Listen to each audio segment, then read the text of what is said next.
This tutorial is for the basic graphing tutorial to give you a feel for the tools when you're looking at graphs. There are quite a few, so let's go. So obviously we're in the graphing menu. The graphing is up. We have the graph type pull down here on the left hand side. We could change that, say, to distance and activate that. So we have to activate it before it'll plot. We can change the prism name and activate that, or we can go with a cluster and activate that, and in that way we can plot out the whole cluster.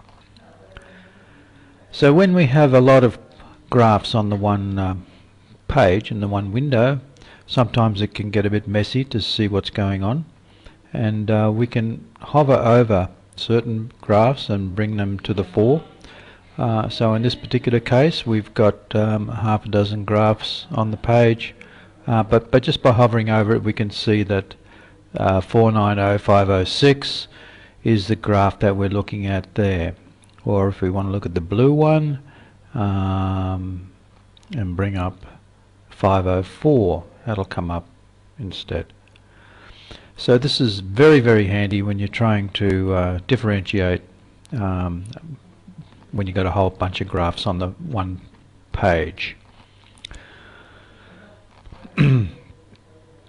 Also, we can change the Y scale. So in this particular case we've got a Y scale of automatic, but if we change it, say, to 50 and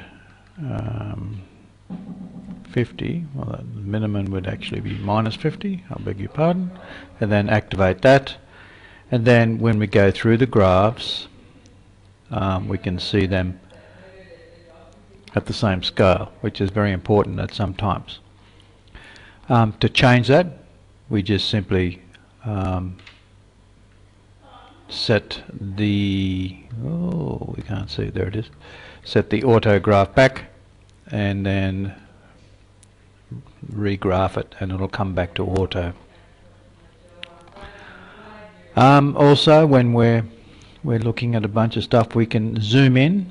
If you look at the toolbar inside of the graph itself, we have a zoom window.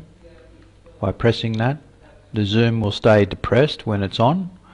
So by going to the center of the window we can zoom it up, and we can move around the graph with the scroll bars as well.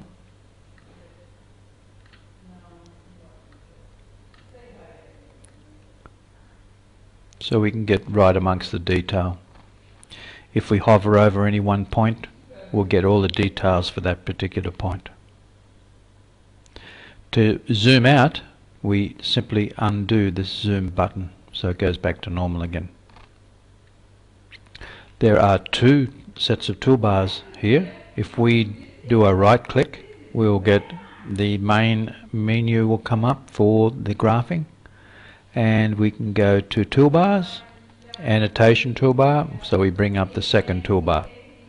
The second toolbar is very, very handy. It's got things like drawing objects and balloons and different things, but also we can put by going to the arrow we can do an annotation, and when we do the annotation it'll ask if you want the gradient to be displayed, and we go yes in this particular case, and it'll display the gradient. Now if we drag the position of this up so we can see it a bit, we're saying 0.329 units per day, so it'll calculate the gradient of that line, which can be a handy little tool to use.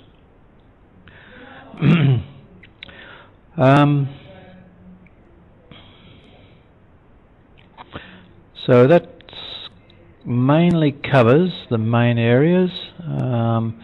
If we go to any one particular graph, we can, of course, we can plot different graph types, or we can go to a individual graph. If we want to go through each prism in that cluster, we simply go to the first one, and by clicking on the graph area and using the arrow keys on the keyboard, then we can go through all the graphs very quickly individually.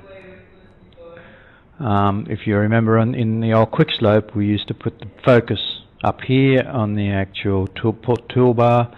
Now we put it on the window itself.